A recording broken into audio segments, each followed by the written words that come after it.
Hello, my name is Kendall Waller, and I serve as the Director of Financial Administrative Ministries for the Rio, Texas Annual Conference.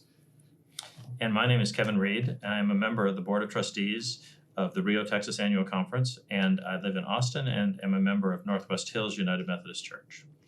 And we're going to visit with you today a little bit about the disaffiliation process in the Rio, Texas Annual Conference. It's a document that we call Discerning Pathways. I want to say up front, you can get it on our website along with FAQs and other information. We encourage you to go there to download this and read it for yourself. One of the things that makes our statement a little different from other conferences is we begin with a little bit of history and some heartfelt statements to all of you.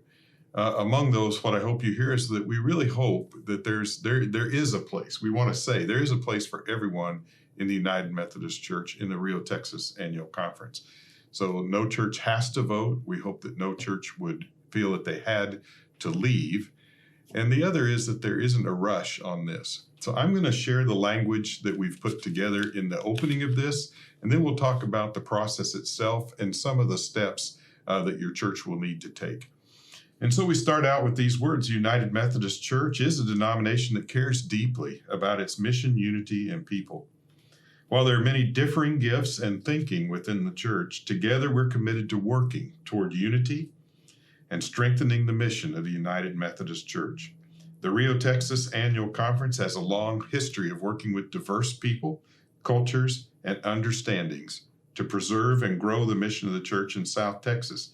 It's our sincerest hope that we can continue and grow that mission. Regretfully, we've come to a denominational impasse about the inclusion of and ministry with LGBTQ people within the United Methodist Church. For several decades now, General Conference sessions have sought to address that impasse with no success.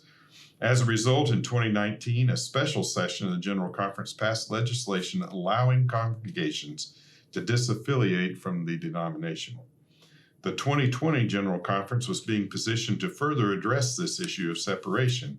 However, due to worldwide COVID-19 pandemic and the further postponement of the 2020 General Conference until 2024, a heightened confusion and even anxiety within annual conferences and local congregations regarding separation is hurting the witness and mission of the United Methodist Church. It's our sincere desire to have the church continue to be one and to carry out the mission of the church together. We hope that no one individual or congregation would feel compelled to leave. Our congregations have long thrived with a diversity of people and political opinion, even theological approach. However, it is realistic to acknowledge that separation by some congregations is inevitable. It is our hope that we continue to treat one another with grace and respect as we move into this time. It's our desire as a conference to bless one another's ministry and send each other forth to new futures of ministry. Blessing and sending requires the commitment of both parties to articulate expectations and to treat and talk about each other in a manner that witnesses to the world that though we disagree, we recognize and affirm God's grace and blessing in one another. And friends, I've come to say this in maybe a shortened way, but the way that we handle this conversation will be our best witness to our communities that we have been touched by the grace and the power of our Lord Jesus Christ. And so we want to honor that in the way that we conduct our conversations in the churches. Go ahead. I was going to say, Kendall, let me just say, the document Kendall just read, Discerning Pathways, is the product of a great deal of work by both the Board of Trustees, the Bishop, and the Cabinet. And the desire through the development of that process has been to provide a way for a graceful exit for those people who make that decision. And I do want to emphasize again what Kendall said is that we want a place for everyone here within the Rio, Texas Conference of the United Methodist Church. We want you to stay. But at the same time, if for whatever reason you feel like there is a need for your congregation to move on, this is a way to go through a graceful process. There you go. And there's no requirement for any church to go through the process, no requirement for a church to vote. This is something that you would choose to do and initiate through contact with your district superintendent.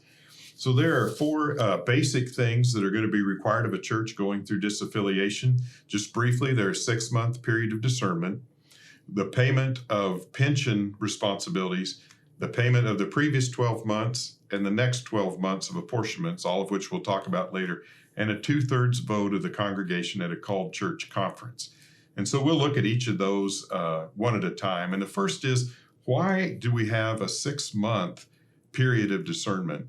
And frankly, we do hope every church that enters into the formal conversation will use this as a time of discernment, that there will be a time of prayer. There will be a time of listening to one another and to God. What is it our congregation called to as a future in ministry in the Rio Texas Annual Conference? And that's a big piece. The other is that there are several just technical pieces that we'd like each church to at least think through. Our goal is to minimize any unintended harm or consequences from a decision if it ends up being made rapidly. And so we're going to be lifting to you some of those things that you might think about if you're thinking about disaffiliation. And Irk, go ahead. I was just saying, let me start again by going back to the comment Kendall made about 6 months. I think it's important for people to realize if you have been an active member of the United Methodist Church, whether for a short time or for a long time, I think we're speaking to lots of people who have been members of the church, who are married in the church, who buried their parents in the church, whose children were baptized and confirmed in the church. And so the decision with respect to separation is probably the single most important decision you will make as you participate in the life of the church. And because of that, we wanted it to be a thoughtful process. And that's part of the reason for this 6-month arrangement that we have set up. Absolutely. Thank you, Kevin. Some things you might want to think about that you haven't before, but what are you going to call your church if you choose to leave? It will no longer be First United Methodist Church. Would it be First Global Methodist Church? Would it be a different name? Maybe it's St. Andrew's Church now. And will it be St. Andrew? What will you call yourself? And that's going to be important because one of the next things we're going to ask you to do is how will you incorporate as this new entity? And I'm going to let Kevin speak a little bit about incorporation. Sure.